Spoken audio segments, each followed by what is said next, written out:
জুলাই সনদের নামে মানুষকে বিভ্রান্ত করে দেশে গোলযোগ তৈরির চেষ্টা করা হচ্ছে, বগুড়ার জনসভায় বললেন প্রধানমন্ত্রী। সতর্ক থাকতে জনগণের প্রতি আহ্বান। জ্বালানি সংগ্রহে এখনো ভোগান্তি, দীর্ঘক্ষণ অপেক্ষার পরও মিলছে না পর্যাপ্ত জ্বালানি তেল নিয়ে সংসদে উত্তপ্ত আলোচনা। হামের উপসর্গে 24 ঘন্টায় আরও 3 শিশুর মৃত্যু, দেশব্যাপী টিকাদান কার্যক্রম শুরু, প্রতিটি শিশুকে টিকার আওতায় আনার আশ্বাস স্বাস্থ্যমন্ত্রীর। এসএসসি পরীক্ষা শুরু হচ্ছে কাল, কোনো দুষ্টচক্র ব্যাঘাত ঘটাতে চাইলে ব্যবস্থা, হুঁশিয়ারি শিক্ষামন্ত্রীর। পরীক্ষা ভীতি দূর করতে চায় সরকার, জানালেন উপদেষ্টা। শান্তি আলোচনা নিয়ে অনিশ্চয়তা, ইসলামাবাদের পথে মার্কিন ভাইস প্রেসিডেন্ট। প্রতিনিধি দল না পাঠানোর ঘোষণা তেহরানের, রাতেই শান্তি চুক্তি ঘোষণা ট্রাম্পের। দেখছিলেন ক্রাউন সিমেন্ট সংবাদ শিরোনাম। জুলাই সনদের নামে মানুষকে বিভ্রান্ত করে দেশে গোলযোগ তৈরির চেষ্টা করা হচ্ছে বলে অভিযোগ করেছেন প্রধানমন্ত্রী তারেক রহমান। বলেন, ষড়যন্ত্রের মাধ্যমে ক্ষমতা কুক্ষিগত করতে বিভ্রান্তি ছড়ানো হচ্ছে। দেশবাসীকে এই বিষয়ে সতর্ক থাকার আহ্বান জানিয়ে তিনি বলেন, সংসদের সামনে যেই জুলাই সনদে বিএনপি স্বাক্ষর করেছে তা অক্ষরে অক্ষরে বাস্তবায়ন করা হবে। বগুড়া থেকে আরো জানাচ্ছেন জাহাঙ্গীর আকন্দ, ক্যামেরায় ছিলেন জাহাঙ্গীর আলম, সাথে ছিলেন সহকর্মী মতিউর রহমান। প্রধানমন্ত্রী হিসেবে ঘরের ছেলেকে বরণ করে নিতে প্রস্তুত ছিল বগুড়া। নির্বাচনের পর প্রধানমন্ত্রী হিসেবে প্রথম বগুড়া সফর তারেক রহমানের। তার সফর ঘিরে উচ্ছ্বসিত নেতাকর্মীরা বৈশাখের ঘরতাপ এবং তীব্র গরম উপেক্ষা করে দুপুরের আগে থেকেই বগুড়া শহর ও জেলার বিভিন্ন প্রান্ত থেকে নেতাকর্মীরা আসতে থাকেন আলতাফুন্নেসা খেলার মাঠে। জনসভা শুরুর অনেক আগেই বগুড়ার ঐতিহাসিক আলতাফুন্নেসা খেলার মাঠ পরিণত হয় জনসমুদ্রে। রং বেরঙের ব্যানার ফেস্টুন নিয়ে জনসভায় যোগ দেন নেতাকর্মীরা। সন্ধ্যা 6টার দিকে সমাবেশস্থলে পৌঁছান প্রধানমন্ত্রী তারেক রহমান। উচ্ছ্বসিত জনতা তাকে অভিবাদন জানায়। তিনিও হাত নেড়ে উপস্থিত জনতাকে শুভেচ্ছা জানান। প্রধান অতিথির বক্তব্যে তারেক রহমান বলেন, বিএনপি সত্যিকার অর্থে সংস্কার চায়, আর তাই স্বৈরাচারের আমলে কেউ যখন সংস্কারের শব্দটি উচ্চারণ করার সাহস করেনি, বিএনপি তখন সংস্কারের জন্য 31 দফা দিয়েছিল। এই সংস্কার প্রস্তাব বিএনপি দেশের সামনে, জনগণের সামনে উপস্থাপন করেছিল। বাংলাদেশে আর কোন রাজনৈতিক দল, বিএনপি ছাড়া অন্য রাজনৈতিক দল সংস্কারের শব্দটিও তখন উচ্চারণ করেনি, স্বৈরাচারের ভয়। বাংলাদেশ জাতীয়তাবাদী দল স্বৈরাচারের রক্তচক্ষুকে উপেক্ষা করে 31 দফা সংস্কার দিয়েছিল। কারণ আমরা দেখেছিলাম স্বৈরাচার বিগত 16 বছরে কিভাবে পরতে পরতে দেশকে ধ্বংসের দ্বার প্রান্তে নিয়ে গেছে। প্রধানমন্ত্রী বলেন, যারা জুলাই সনদ নিয়ে মানুষকে বিভ্রান্ত করতে চাচ্ছে তারা 71-এ দেশের অস্তিত্বেই বিশ্বাস করেনি, তাই তাদেরকে আর বিশ্বাস করা যায় না। বলেন, বিএনপি জুলাই সনদ বাস্তবায়নে প্রতিজ্ঞাবদ্ধ। যারা দেশের মানুষকে বিভ্রান্ত করতে চাচ্ছে, জুলাই সনদ নিয়ে বিভ্রান্ত করতে চাচ্ছে, প্রিয় ভাই বোনেরা, তারা তো এই দেশের স্বাধীনতাতেই বিশ্বাস করেনি, এই দেশের অস্তিত্বেই তারা বিশ্বাস করেনি। প্রিয় ভাই বোনেরা, যে দেশের অস্তিত্বেই তারা বিশ্বাস করে না, তাদেরকে কি বিশ্বাস করা যায়? তাদেরকে বিশ্বাস করা যায় না।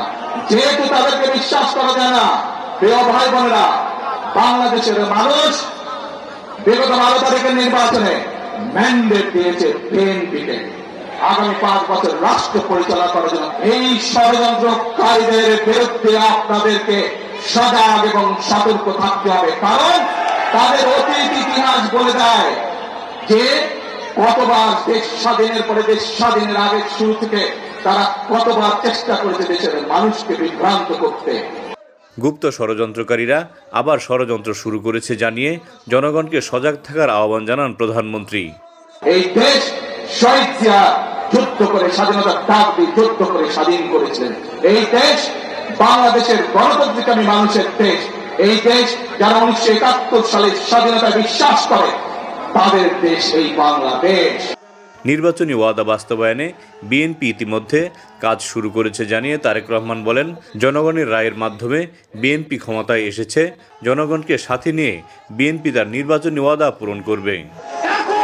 প্রধানমন্ত্রী বললেন, দেশের জনগণকে সঙ্গে নিয়ে উন্নয়ন করতে চায় সরকার, সেজন্য দেশবাসীকে সরকারের সঙ্গে থাকার আহ্বান জানান প্রধানমন্ত্রী। জাহাঙ্গীর আকন্দ, বাংলা ভিশন, গাবতলী, বগুড়া। এর আগে বগুড়ায় বিভিন্ন কর্মসূচিতে অংশ নেন তারেক রহমান। ন্যায় বিচারের ক্ষেত্রে প্রধানমন্ত্রী আর একজন সাধারণ নাগরিকের মধ্যে কোনো বিভেদ করা হবে না, বাংলাদেশে এমন বিচার ব্যবস্থা গড়ে তোলার প্রতিশ্রুতি দিয়েছেন তিনি। প্রায় 2 দশক পর আজ পিতৃভিটায় যান তারেক রহমান। অংশ নেন ফ্যামিলি কার্ড ও খাল খনন কর্মসূচিতে। ঘোষণা দিয়েছেন 5 বছরের মধ্যে দেশের সকল নারীর হাতে ফ্যামিলি কার্ড পৌঁছে দেওয়ার। সোমবার সকাল 6:10 ঢাকার গুলশানের বাসা থেকে সড়ক পথে নিজ জেলা বগুড়ার উদ্দেশ্যে যাত্রা শুরু করেন প্রধানমন্ত্রী তারেক রহমান। সফর সঙ্গী প্রধানমন্ত্রীর সহধর্মিণী ডাক্তার জুবাইদা রহমান এবং প্রধানমন্ত্রী কার্যালয়ের কর্মকর্তারা। বেলা 11টার কিছু আগে বগুড়ায় পৌঁছান তারেক রহমান। সেখান থেকে যান বগুড়া জেলা ও দায়রা জজ আদালতে। 11:15টার দিকে বগুড়া জেলা আইনজীবী সমিতির বহুতল ভবনের নামফলক উন্মোচন করেন। আশা করি ইনশাল্লাহ দ্রুত এই কাজগুলো সম্পন্ন হবে। এরপর বগুড়া সহ 7 জেলার ই-বেইল বন্ড সিস্টেমের উদ্বোধন করেন প্রধানমন্ত্রী। বলেন, বাংলাদেশে ন্যায়ভিত্তিক, আধুনিক এবং কার্যকর বিচার ব্যবস্থা গড়ে তুলবে বিএনপি। আমরা এমন এক বাংলাদেশ গড়তে চাই যেই বিচার ব্যবস্থায় প্রধানমন্ত্রী কিংবা মন্ত্রী, পুলিশ কর্মকর্তা কিংবা কর্মকর্তা এবং একজন সাধারণ নাগরিকের মধ্যে কোনো তফাৎ থাকবে না। যেই বিচার ব্যবস্থা থাকবে সম্পূর্ণ স্বাধীন এবং ন্যায় বিচার প্রতিষ্ঠার অন্নবদ্ধ পাদপীঠ। পরে বগুড়া সিটি কর্পোরেশনের ফলক উন্মোচন করেন প্রধানমন্ত্রী তারেক রহমান। দুপুর 1টার দিকে জিয়াউর রহমান গ্রাম হাসপাতাল পরিদর্শন ও হামরুবেলা টিকাদান কর্মসূচির উদ্বোধন করেন প্রধানমন্ত্রী।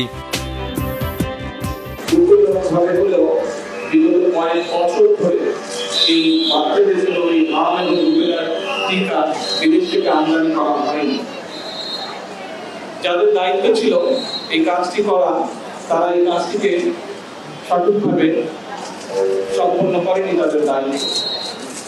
তার ফলে দুঃখজনকভাবে অনেকগুলো শিশুর প্রাণ ঝরে গিয়েছে। এটি একটি অত্যন্ত গুরুতর অপরাধ। বিকাল 2:45টায় বাগবাড়ি শহীদ জিয়া ডিগ্রি কলেজ মাঠে ফ্যামিলি কার্ড বিতরণ কার্যক্রমের উদ্বোধন করেন তারেক রহমান। এ সময় ফ্যামিলি কার্ড গ্রহীতা 911 জনের অ্যাকাউন্টে টাকা পৌঁছে দেওয়া হয়।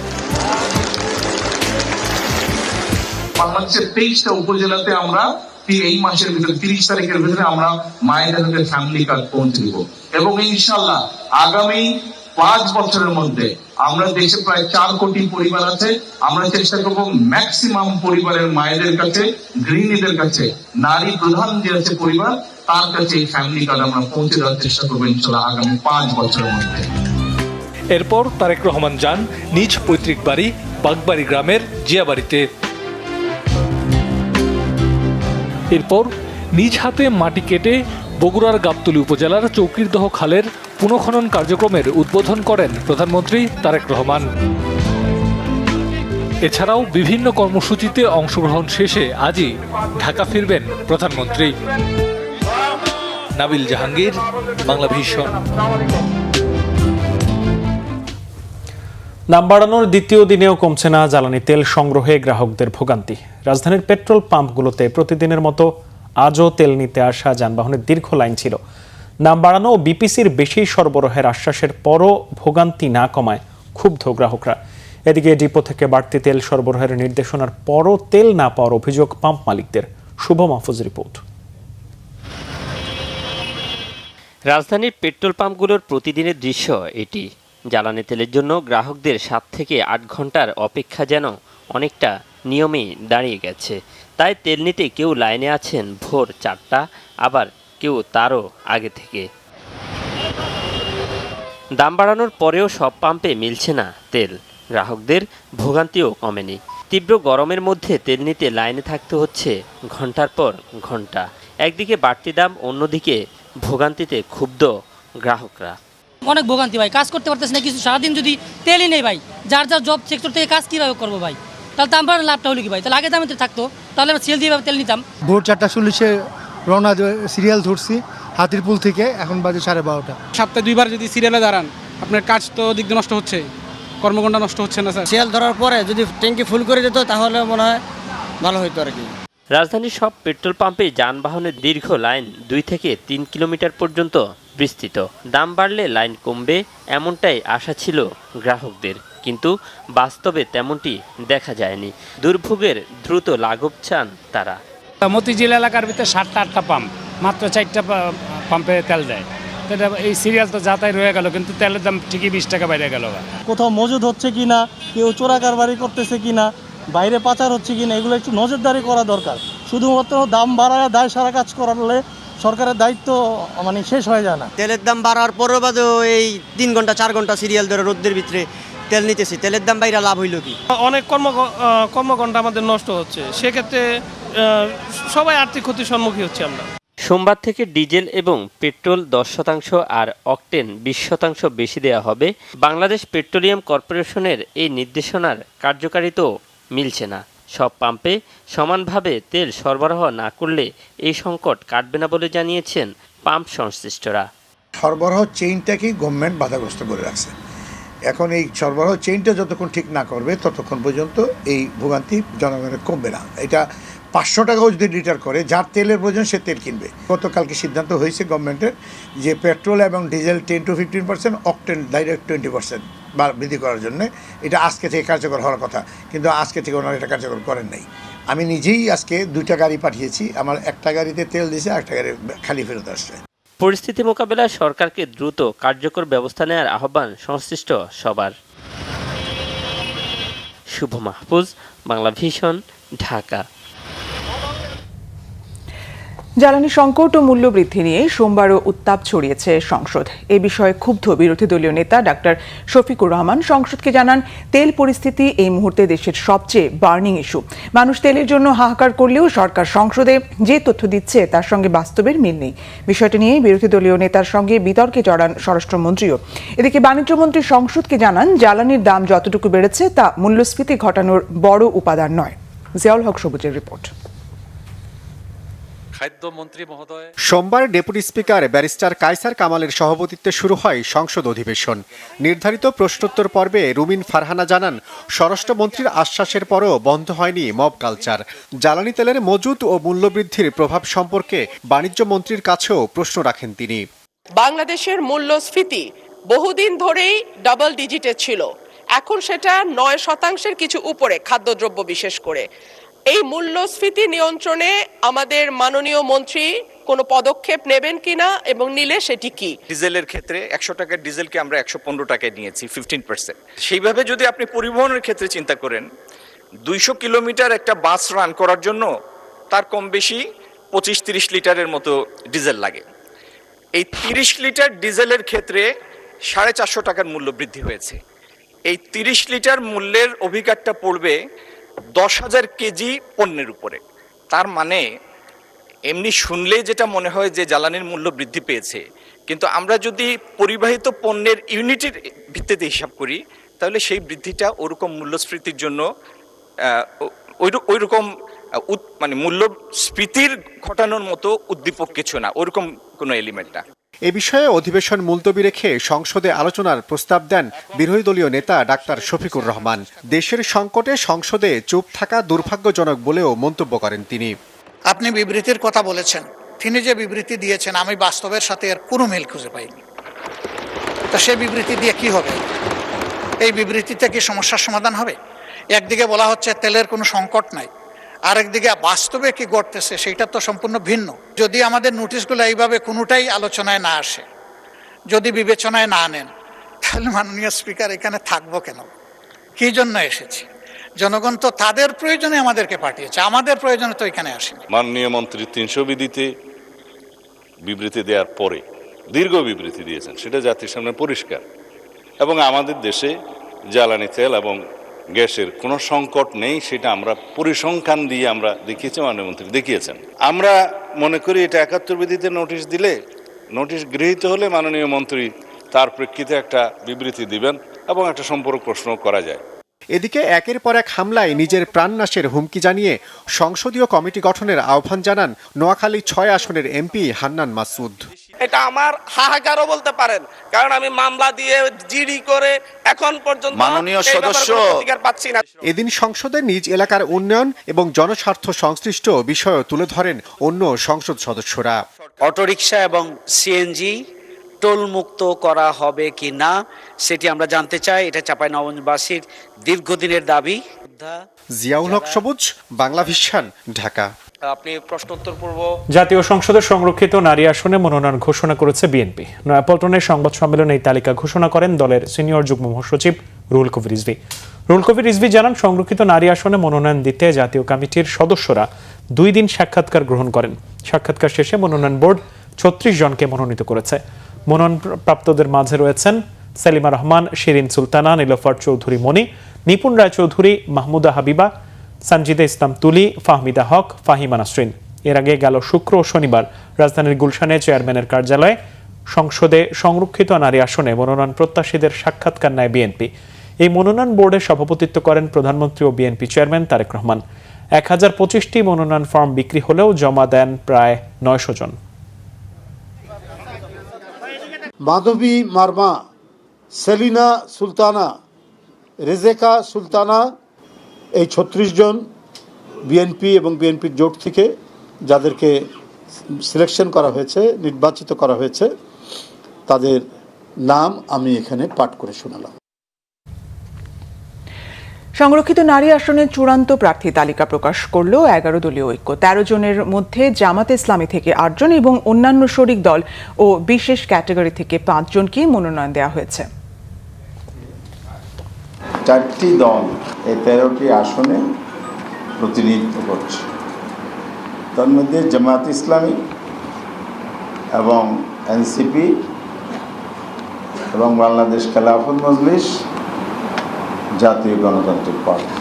নুরুন্নিসা সিদ্দিকা, সেক্রেটারি, কেন্দ্রীয় মহিলা বিভাগ, বাংলাদেশ জামাত ইসলাম। 2 মার্জিয়া বেগম, সহকারী সেক্রেটারি, কেন্দ্রীয় মহিলা বিভাগ, বাংলাদেশ জামাত ইসলাম।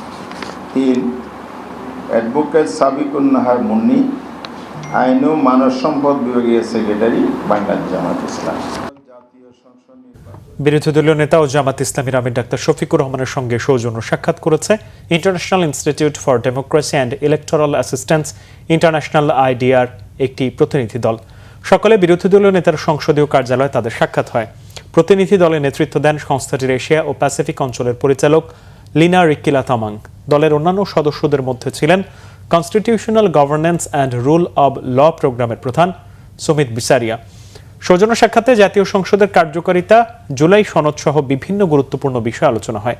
এ সময় সফররত প্রতিনিধি দল বাংলাদেশের গণতন্ত্র প্রাতিষ্ঠানিক সংহতি জোরদারে সহযোগিতার আশ্বাস দেয়। বিরোধী দলীয় নেতা তার বক্তব্যে জুলাই সনদ ও গণভোটের রায় বাস্তবায়নে দলের দৃঢ় অবস্থান পুনর্ব্যক্ত করেন। হাম সংক্রমণ মোকাবেলায় সারা দেশে বিশেষ টিকাদান কর্মসূচি শুরু হয়েছে। পুরো বছর জুড়ে এই ভ্যাকসিন প্রোগ্রাম নিয়মতান্ত্রিকভাবে চলবে বলে জানিয়েছেন স্বাস্থ্যমন্ত্রী সর্দার সাখাওয়াত হোসেন। এই কার্যক্রমে সহযোগিতা করছে যুক্তরাষ্ট্র। রাজধানীতে একটি স্কুলে টিকা কার্যক্রমে যোগ দেন মার্কিন রাষ্ট্রদূত বেন ক্রিস্টেনসেন। একটু দেরিতে হলেও সন্তানদের টিকা দিতে পেরে খুশি স্বজনেরা। এদিকে গত 24 ঘন্টায় হামে আরও 3 শিশুর মৃত্যু হয়েছে। আরও জানাচ্ছেন সৈকত সাদিক। দেশে ভাইরাসজনিত হাম রোগের সংক্রমণ বেড়ে যাওয়ায় গত 5 এপ্রিল 18 জেলার 20 উপজেলায় বিশেষ হাম রুবেলার টিকাদান কর্মসূচি শুরু হয়। এরপর ঢাকার 2 সিটি কর্পোরেশন এবং বরিশাল ও ময়মনসিংহ বিভাগে এই টিকা কার্যক্রম চলে। সোমবার থেকে সারা দেশে শুরু হয়েছে হাম রুবেলার বিশেষ টিকাদান কার্যক্রম। রাজধানীর শাহজাদপুর একটি বেসরকারি স্কুলে স্বাস্থ্যমন্ত্রী সর্দার সাখাওয়াত হোসেন এই বিশেষ ক্যাম্পেইনের উদ্বোধন করেন। সকলের সম্মিলিত প্রচেষ্টায় এই কার্যক্রম এগিয়ে নেয়ার প্রত্যয় ব্যক্ত করেন। We can proceed further, we can meet the crisis and we want cooperation. I on behalf of the government again thank you very much. আমরা যখন এই প্রোগ্রামটা স্টার্ট করি, before we start this program, there was a problem with our porters, those who carries the vaccine and the field workers, those who you have mentioned. Alhamdulillah, we have been successfully handled them. বাংলাদেশে হাম মোকাবেলায় সহযোগিতার আশ্বাস দেন মার্কিন রাষ্ট্রদূত। It's a pleasure to be here with you all today at this vaccination site and for this engagement, another sign of the close partnership between the United States and Bangladesh. 6 মাস থেকে 5 বছরের কম বয়সী শিশুদের জন্য এই কার্যক্রম শুরু হয়েছে। একটু দেরিতে হলেও শিশুরা টিকা পাওয়ায় খুশি অভিভাবকরা। এটা তো অনেক মারাত্মক একটা বিষয়, বাচ্চা নিয়ে একটা ইয়ে হবে, সব বাবা মাই চায় যে বাচ্চা সুস্থ থাকুক। আমার মেয়েকে যদি না পাইতাম, যদি হইতো হাম, তাহলে তো আমার খারাপ লাগতই। টিকা দেওয়ার পর্যন্ত কেন্দ্রে থাকতে হয়, সেই কারণে 4টা পর্যন্ত থাকবে। স্বতঃস্ফূর্তভাবে শিশুদের টিকা কেন্দ্রে নিয়ে আসছেন বাবা মারা। সৈকত সাদিক, বাংলা ভিশন, ঢাকা। দেশের বিভিন্ন স্থানে 6 থেকে 9 মাস বয়সী শিশুকে হাম রুবেলা টিকা দেওয়া হচ্ছে। স্বাস্থ্য অধিদপ্তর, স্বাস্থ্য সেবা বিভাগ এবং ইপিআই যৌথভাবে এই কর্মসূচি বাস্তবায়ন করছে। প্রতিনিধিদের পাঠানো তথ্য ছবিতে ডেস্ক রিপোর্ট। নারায়ণগঞ্জের রূপগঞ্জের জিন্দা পার্কে হামের টিকাদান কার্যক্রমের উদ্বোধন করেন স্বাস্থ্যমন্ত্রী সর্দার মোহাম্মদ সাখাওয়াত হোসেন। স্বাস্থ্য অধিদপ্তর, স্বাস্থ্য সেবা বিভাগ এবং ইপিআই যৌথভাবে এই কর্মসূচির বাস্তবায়ন করছে। সহযোগিতায় রয়েছে ইউনিসেফ, বিশ্ব স্বাস্থ্য সংস্থা, গ্যাভি এবং উন্নয়ন সহযোগীরা। টিকাদান কার্যক্রমকে আরও শক্তিশালী করার কথা বলেন স্বাস্থ্যমন্ত্রী। এ সময় সেখানে ছিলেন সংসদ সদস্য মোস্তাফিজুর রহমান ভূঁইয়া দীপু, বিশ্ব স্বাস্থ্য সংস্থার Bangladesh deputy representative doctor Rajesh Narwal ও নারায়ণগঞ্জ জেলা প্রশাসক। আমাদেরকে কিছু জিনিসকে মানতে হবে, সত্যকে স্বীকার করতে হবে। আমাদের বাচ্চাদের রেসিস্ট্যান্স, পুষ্টি দিন দিন কমে যাচ্ছে, যেই কারণে হামের মতন একটা ভয়াবহ রোগ আমাদেরকে বিব্রত করে ফেলতেছে। আমাদের ভবিষ্যৎ প্রজন্মকে, আমাদের কত মায়ের বুক খালি করে নিয়ে যাচ্ছে। বরিশালের আগৈলঝড়া উপজেলা স্বাস্থ্য কমপ্লেক্সের টিকা কার্যক্রমের উদ্বোধনী অনুষ্ঠানে প্রধান অতিথি ছিলেন তথ্যমন্ত্রী এম জহিরুদ্দিন স্বপন। উদ্বোধনী অনুষ্ঠান উপলক্ষে সুধী সমাবেশে মন্ত্রী বলেন, বর্তমানে দেশে যে জ্বালানি সংকট তৈরি হয়েছে, সেই সংকটের জন্য দায়ী বিগত স্বৈরাচারী সরকার। তিনি আরও বলেন, তথ্য পাওয়ার ক্ষেত্রে কোনো বাধা যাতে না আসে, সেই দায়িত্ব পালন করতে হবে গণমাধ্যমকে। বরিশালে 8,000-এর বেশি কেন্দ্রে হামের টিকা দেওয়া হবে। সিরাজগঞ্জের শাহজাদপুর উপজেলা স্বাস্থ্য কমপ্লেক্সে হাম রুবেলা টিকাদান কর্মসূচির উদ্বোধন করেন স্বাস্থ্য ও পরিবার কল্যাণ প্রতিমন্ত্রী অধ্যাপক ডক্টর এম এ মোহিত। বলেন, টিকাদানের মাধ্যমে হাম প্রতিরোধ করা সম্ভব। অভিযোগ করেন, অন্তর্বর্তী সরকারের আমলে ভুল নীতি নেয়ার কারণে টিকাদান ব্যাহত হয়েছিল। টাঙ্গাইল পৌর শহরের পৌর উদ্যানে হাম রুবেলা টিকাদান ক্যাম্পেইনের উদ্বোধন করেন মৎস্য ও প্রাণী সম্পদ প্রতিমন্ত্রী সুলতান সালাউদ্দিন টুকু। হামের সংক্রমণ রোধে প্রধানমন্ত্রী তারেক রহমানের নির্দেশনায় বিশেষ টিকাদানের এই কর্মসূচি বলে জানান তিনি। এদিকে চট্টগ্রামেও শুরু হয়েছে হাম রুবেলা টিকা দেয়া কার্যক্রম। চলবে আগামী 11 মে পর্যন্ত। সকালে চট্টগ্রামের সীতাকুণ্ড উপজেলার জঙ্গল সলিমপুর SM পাইলট স্কুল চত্বরে টিকা কার্যক্রমের উদ্বোধন করা হয়। জেলায় 4 শতাধিক কেন্দ্রে এই টিকা কার্যক্রম চলবে। রাজশাহী সিটি কর্পোরেশন এলাকায় স্থায়ী অস্থায়ী মিলিয়ে মোট 438টি কেন্দ্রে হাম রুবেলা টিকাদান ক্যাম্পেইন শুরু হয়েছে। সকালে মহানগরীর 13 নম্বর ওয়ার্ডে আরবান প্রাইমারি হেলথ সেন্টারে ক্যাম্পেইনের উদ্বোধন করেন রাজশাহী সিটি কর্পোরেশনের প্রশাসক মোহাম্মদ মাহফুজুর রহমান রিটন। আগামী 10 মে পর্যন্ত এই ক্যাম্পেইন চলবে। খুলনায় সকালে নগরীর 22 নম্বর ওয়ার্ডে আমিরা বানু স্বাস্থ্য ক্লিনিকে হাম রুবেলা টিকাদান ক্যাম্পেইনের উদ্বোধন করেন কেসিসি প্রশাসক নজরুল ইসলাম মঞ্জু। কর্মসূচিকে সফল করতে নগরবাসীকে এগিয়ে আসার আহ্বান জানান তিনি। এদিকে ভৈরবে সকালে উপজেলা স্বাস্থ্য কমপ্লেক্সে উপজেলার 7টি ইউনিয়নে এবং পৌরসভার টিকাদান কর্মসূচির উদ্বোধন করা হয়। Bangla vision news desk. কাল শুরু হচ্ছে এসএসসি ও সমমানের পরীক্ষা। এবার পরীক্ষার্থী 18,57,000-এর কিছু বেশি। এদিকে শিক্ষামন্ত্রী আ.ন.ম এহসানুল হক মিলন বলেছেন, কোনো দুষ্ট চক্র পরীক্ষার ক্ষতি সাধন করতে চাইলে ব্যবস্থা নেওয়া হবে। জানান, পরীক্ষার সময় কেন্দ্রে লোডশেডিং না করতে বিদ্যুৎ বিভাগকে অনুরোধ জানানো হয়েছে। অন্যদিকে শিক্ষা উপদেষ্টা মাহাদি আমিন বলেছেন, পরীক্ষা ভীতি দূর করে আনন্দময় শিক্ষা ব্যবস্থা প্রচলন করতে চায় সরকার। জুলাই অভ্যুত্থানে শিক্ষার্থীদের সৃজনশীলতা পরীক্ষায়ও প্রতিফলিত হবে এমন আশা তার। রিপোর্ট রিশান আসরুলার। মঙ্গলবার থেকে দেশজুড়ে শুরু হচ্ছে এসএসসি ও সমমানের পরীক্ষা। এবারের পরীক্ষা আয়োজনে সরকারের প্রস্তুতি ও বিভিন্ন বিষয় নিয়ে সোমবার সচিবালয়ে সংবাদ সম্মেলন করে শিক্ষা মন্ত্রণালয়। সংবাদ সম্মেলনে শিক্ষামন্ত্রী বলেন, পরীক্ষার ব্যাপারে কোনো অনিয়ম মেনে নেওয়া হবে না। জানান, পরীক্ষা শেষে 60 দিনের মধ্যেই রেজাল্ট প্রকাশের চেষ্টা থাকবে সরকারের। এবার পরীক্ষাটি যদি কেউ কোনো রকম দুষ্ট চক্র কোনো ক্ষতি সাধন করতে চায়, তাদের আইনের আওতায় সোপর্দ করার ব্যবস্থাটি এই আইনে সন্নিবেশিত করা হয়েছে। পাবলিক পরীক্ষা অ্যাক্ট 1980 যেটা রয়েছে, সেটাকে আমরা কয়েকদিনের মধ্যেই এটা ল মিনিস্ট্রিতে ভ্যারিংয়ের জন্য আছে, এটা আমাদের হয়ে যাচ্ছে। অর্থাৎ ওইটাতে মানে 1980 অ্যাক্টে ডিজিটাল ক্রাইমের কথা ছিল না, সেগুলি ইনক্লুড করা হয়েছে। পরীক্ষার সময় বিদ্যুৎ থাকতে হবে, এই ব্যবস্থাটি আমরা যথোপযুক্ত কর্তৃপক্ষকে আমরা চিঠি দিয়ে আবেদন করেছি। ব্রিফিংয়ে উপদেষ্টা মাহাদি আমিন বলেন, এবারের এসএসসি পরীক্ষার্থীদের শিক্ষা জীবনে করোনা ও জুলাই আন্দোলনের প্রভাবের বিষয়টি সরকারের বিবেচনা রয়েছে, তাই পরীক্ষা কেন্দ্রগুলো শিক্ষার্থী বান্ধব রাখার বিষয়টি নিশ্চিত করার নির্দেশনা রয়েছে। ছাত্রছাত্রীদের মন থেকে পরীক্ষা ভীতি নামক শব্দটি দূর করতে চায়, সাথে সাথে সম্মানিত অভিভাবকদেরও আশ্বস্ত করতে চায় যে আপনারাও আপনাদের সন্তানদের নিয়ে অকারণে আতঙ্কিত হবে না। এবারের এসএসসি পরীক্ষা তাদের জীবনের প্রথম এবং পূর্ণ সিলেবাসের পাবলিক পরীক্ষা, সে কারণে পরীক্ষার হল যেন পরীক্ষার্থী বান্ধব হয়ে ওঠে সেটি নিশ্চিত করতে সংশ্লিষ্ট সকলকে প্রয়োজনীয় নির্দেশনা দেওয়া হয়েছে। জুলাই গণ অভ্যুত্থানে এই কোমলমতি ছাত্রছাত্রীরা কিভাবে রাজপথে প্রতিবাদ মুখর থেকে দেয়ালে গ্রাফিতি এঁকে নিজেদের সম্পৃক্ত করেছে, তাদের এই সৃজনশীলতা পরীক্ষায় প্রতিফলিত হবে ইনশাল্লাহ। তাদের একটি স্বনির্ভর এবং সুন্দর ভবিষ্যৎই আমাদের সবার কামনা। সময়োপযোগী শিক্ষা ব্যবস্থা চালুর পাশাপাশি সঠিক মূল্যায়ন থেকে পরীক্ষার্থীরা যেন বঞ্চিত না হয় সে ব্যাপারে অগ্রাধিকার সরকারের। সবাইকে অনেক ধন্যবাদ। রিশাদ নাসরুল্লাহ, বাংলা ভিশন, ঢাকা। এ যেন তীরে এসে তরিডোবা। ওয়াশিংটনের সাথে শান্তি চুক্তি করতে ইসলামাবাদ সংলাপে আপাতত অংশ না নেওয়ার কথা স্পষ্ট জানিয়ে দিয়েছে তেহরান। বরাবরের মতো ইরানের দাবি আলোচনায় বসতে হলে প্রত্যাহার করতে হবে যুক্তরাষ্ট্রের অযৌক্তিক শর্তের তালিকা। মার্কিন সেনা অভিযানে ইরানের মালবাহী জাহাজ জব্দের ঘটনায় আবারও উত্তপ্ত পরিস্থিতি তৈরি হয়েছে। প্রতিশোধ হিসেবে মার্কিন যুদ্ধ জাহাজ লক্ষ্য করে ইরানের ড্রোন হামলার খবরও পাওয়া যাচ্ছে। আর এমন অবস্থায় দ্বিতীয় পর্বের শান্তি আলোচনা শুরুর আগেই ভেস্তে যাচ্ছে কিনা উঠেছে এমন প্রশ্ন।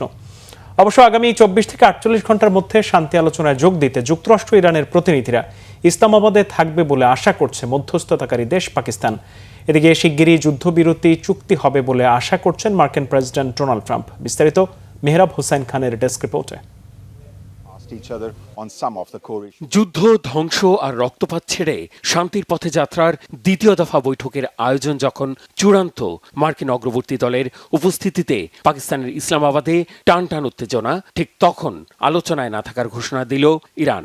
সংবাদ সম্মেলন করে বৈঠকে অনীহার একাধিক কারণও জানিয়েছে ইরানের পররাষ্ট্র মন্ত্রণালয়। এই ঘোষণার আগেই যুক্তরাষ্ট্র আর ইরানের একাধিক পাল্টাপাল্টি পদক্ষেপ আর অভিযোগে জমেছে আলোচনা বয়কটের একাধিক যৌক্তিক অজুহাত। তাহলে কি কূটনীতি ছেড়ে আবার অস্ত্রের ভাষায় কথা বলার প্রস্তুতি সেরে ফেলেছে ওয়াশিংটন আর তেহরান? যুক্তরাষ্ট্র অভিজ্ঞতা থেকে শিক্ষা নিচ্ছে না, আর এই শিক্ষা না নেওয়া কখনোই ভালো ফল আনবে না। যুক্তরাষ্ট্র ও ইসরায়েল যদি নতুন করে আগ্রাসন শুরু করতে চায়, আমাদের সশস্ত্র বাহিনী সে অনুযায়ী জবাব দেবে।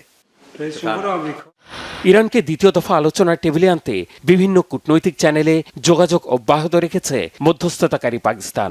এমনকি চোখে পড়ছে যুক্তরাষ্ট্রের তোড়জোড়ও। শুরুতে না করলেও শেষমেশ ইসলামাবাদে দ্বিতীয় দফা শান্তি আলোচনায় ভাইস প্রেসিডেন্ট জেডি ভ্যান্সকে পাঠানোর সিদ্ধান্ত নিয়েছেন মার্কিন প্রেসিডেন্ট ডোনাল্ড ট্রাম্প। গতবারের মতোই তাকে সঙ্গ দেবেন মার্কিন বিশেষ দূত স্টিভ উইটকফ আর ট্রাম্পের জামাতা জ্যারেড কুশনার। মার্কিন প্রেসিডেন্ট কূটনৈতিক সদিচ্ছার এমন খোলামেলা বার্তা দিলেও কাজকর্মে ফুটে উঠছে বিপরীত দৃশ্য। ক্ষুদ্র ক্ষুদ্র পদক্ষেপে কূটনৈতিক সমাধানের আবহ যখন তৈরি হচ্ছে, ঠিক তখন ওমান উপসাগরে ঝটিকা অভিযানে গুলিবর্ষণ করে ইরানের পতাকাবাহী একটি জাহাজ জব্দ করেছে মার্কিন বাহিনী। ওই জাহাজটি 6 ঘন্টা ধরে অনুসরণ আর মেরিন সেনাদের অভিযানের ভিডিও প্রকাশ করেছে যুক্তরাষ্ট্রের সামরিক বাহিনীর সেন্ট্রাল কমান্ড সেন্টকম। তুস্কা নামের জাহাজটি চীন থেকে ইরানের বন্দর আব্বাসে যাচ্ছিল। রবিবার সামাজিক মাধ্যমে দেওয়া পোস্টে এটি স্বীকারও করেছেন মার্কিন প্রেসিডেন্ট ডোনাল্ড ট্রাম্প। অবশ্য এই ঘটনার পর মার্কিন প্রেসিডেন্টকে ফোন করেছেন পাকিস্তানের সেনাপ্রধান ফিল্ড মার্শাল আসিম মুনির।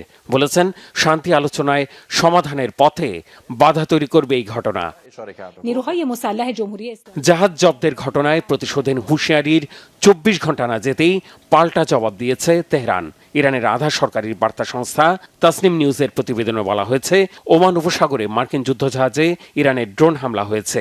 জলদস্যুর মতো কার্যক্রম বন্ধ করে মার্কিন অবরোধ দ্রুত তুলে নেওয়ার আহ্বান জানিয়েছে ইসলামী বিপ্লবী গার্ড বাহিনী IRGC। যুদ্ধবিরতি শেষ হওয়া মাত্র 2 দিন আগে ইসলামাবাদ সংলাপ নিয়ে সৃষ্ট অচলাবস্থায় আবারও পাল্টাপাল্টি হামলা শুরুর ভয় জাগাচ্ছে। পরিস্থিতি এমন যে শান্তি আলোচনায় ইরানের থাকা না থাকাই বলে দেবে সংকটের বিস্তার হবে না সমাধান। Mehrab Hussain Khan, Bangla vision, news desk. জাতীয় ক্যান্সার হাসপাতালের উপপরিচালক ডক্টর আহমদ হোসেনকে কুপিয়ে জখম করার পেছনে টেন্ডার বা যে কোনো বিষয় থাক না কেন তা খুঁজে বের করতে আইন শৃঙ্খলা বাহিনীকে নির্দেশ দিয়েছেন স্বাস্থ্যমন্ত্রী সর্দার সাখাওয়াত হোসেন। সোমবার অফিস শেষে বাসায় ফেরার পথে ছুরিকাঘাতের শিকার হয়েছেন ডক্টর আহমদ হোসেন। রাজধানীর মহাখালীতে পুরাতন ব্র্যাক বিশ্ববিদ্যালয় ক্যাম্পাসের পেছনের একটি গলিতে এই হামলার ঘটনা ঘটে। দুজন অজ্ঞাতনামা হামলাকারী পেছন থেকে এসে তার উপর অতর্কিত হামলা চালায়। এ সময় তারা তার ডান হাত ও পিঠে ছুরিকাঘাত করে দ্রুত ঘটনাস্থল ত্যাগ করে। হামলাকারীদের বয়স আনুমানিক 20 থেকে 25 বছর। গুরুতর আহত আহমদ হোসেনকে তাৎক্ষণিকভাবে জাতীয় ক্যান্সার হাসপাতালে ভর্তি করা হয়। বর্তমানে তিনি সেখানেই চিকিৎসাধীন রয়েছেন। সন্ধ্যা 7:30টার দিকে আহমদ হোসেনের খোঁজ নিতে হাসপাতালে আসেন স্বাস্থ্যমন্ত্রী সর্দার সাখাওয়াত হোসেন। জানান, হামলার ঘটনায় জড়িতদের গ্রেপ্তারে দ্রুত ব্যবস্থা নেওয়া হবে।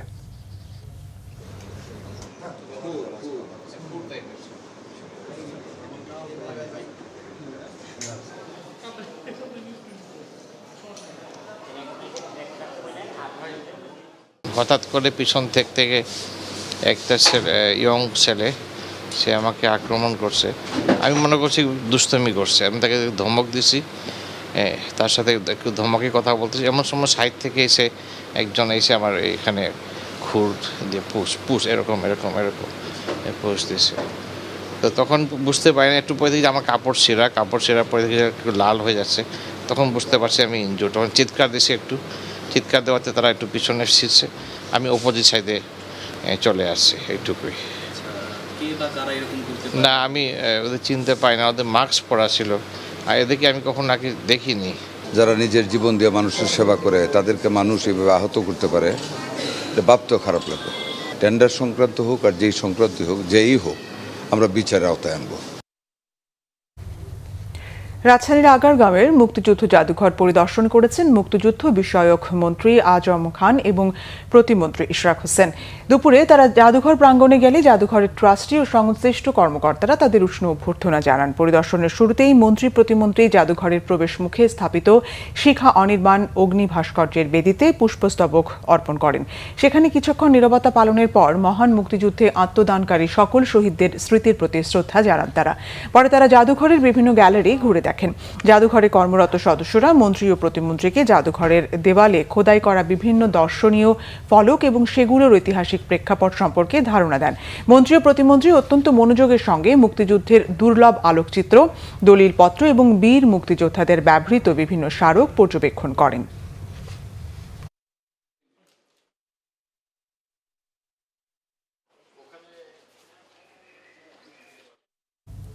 তথ্য সম্প্রচার প্রতিমন্ত্রী ইয়াসের খান চৌধুরী বলেছেন, দেশে সঠিক তথ্য প্রবাহ নিশ্চিত করতে এবং মিস ইনফরমেশন ও ডিসইনফরমেশন প্রতিরোধে পদক্ষেপ নিচ্ছে সরকার। সচিবালয়ে বাংলাদেশ সেক্রেটারিয়েট রিপোর্টার্স ফোরাম আয়োজিত সংলাপে তিনি কথা বলেন। প্রতিমন্ত্রী সরকারের ভুল ত্রুটি গঠনমূলকভাবে তুলে ধরতে গণমাধ্যম কর্মীদের প্রতি আহ্বান জানান। বলেন, গণমাধ্যমের কর্মীরা ভয়হীনভাবে কাজ করবে। গণমাধ্যম নিয়ন্ত্রণ করার ইচ্ছা সরকারের নেই বলেও জানান তিনি। প্রতিমন্ত্রী আরও জানান, ডিজিটালাইজেশন প্রক্রিয়া জোরদারের মাধ্যমে গণমাধ্যম খাতকে আরও আধুনিক ও কার্যকর করা হচ্ছে। বলেন, সংশ্লিষ্ট সব পক্ষের পরামর্শ নিয়ে সেবার মান উন্নয়ন এবং বিভিন্ন নীতিমালার সংস্কারে কাজ করবে সরকার। সাংবাদিক সহ বিভিন্ন পেশাজীবীদের জীবন মান উন্নয়নে সরকার কাজ করবে।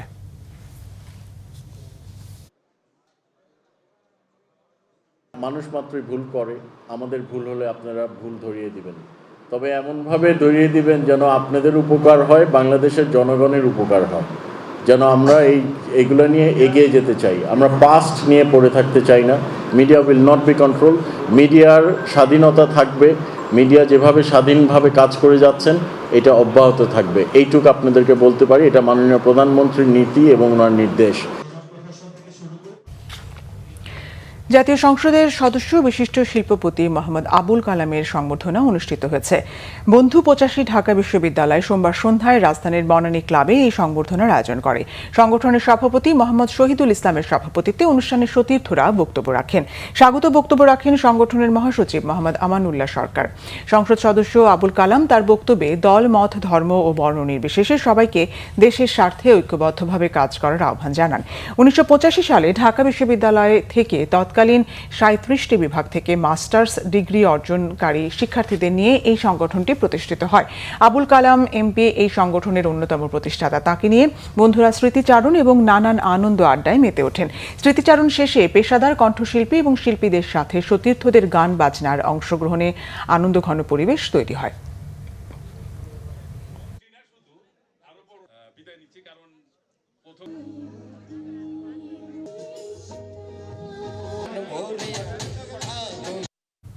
তামাক ও তামাকজাত পণ্য ব্যবহারে অকাল মৃত্যু ঠেকাতে 15% ভ্যাট এবং 1% স্বাস্থ্য উন্নয়ন সারচার্জ বহাল রাখার দাবি জানিয়েছে গবেষণা ও অ্যাডভোকেসি সংস্থা প্রজ্ঞা ও অ্যান্টি টোবাকো মিডিয়া অ্যালায়েন্স আত্মা।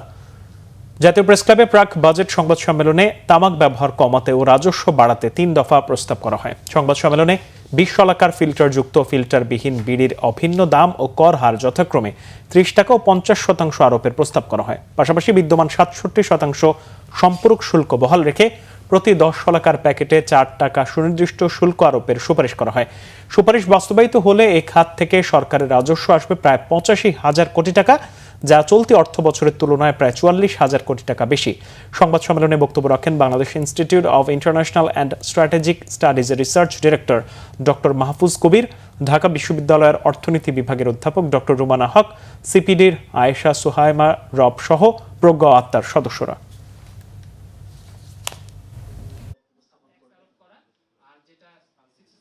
শেষ করব সংবাদ, তার আগে ক্রাউন সিমেন্ট শিরোনামগুলো জানিয়ে দিব আরো। জুলাই সনদের নামে মানুষকে বিভ্রান্ত করে দেশে গোলযোগ তৈরির চেষ্টা করা হচ্ছে, বগুড়ার জনসভায় বললেন প্রধানমন্ত্রী। সতর্ক থাকতে জনগণের প্রতি আহ্বান। জ্বালানি সংগ্রহে এখনো ভোগান্তি, দীর্ঘক্ষণ অপেক্ষার পরও মিলছে না পর্যাপ্ত। জ্বালানি তেল নিয়ে সংসদে উত্তপ্ত আলোচনা। আমের উপসর্গে 24 ঘন্টায় আরো 3 শিশুর মৃত্যু। দেশব্যাপী টিকাদান কার্যক্রম শুরু। প্রতিটি শিশুকে টিকার আওতায় আনার আশ্বাস স্বাস্থ্যমন্ত্রী। এসএসসি পরীক্ষা শুরু হচ্ছে কাল। কোনো দুষ্টচক্র ব্যাঘাত ঘটাতে চাইলে ব্যবস্থা, হুঁশিয়ারি শিক্ষামন্ত্রীর।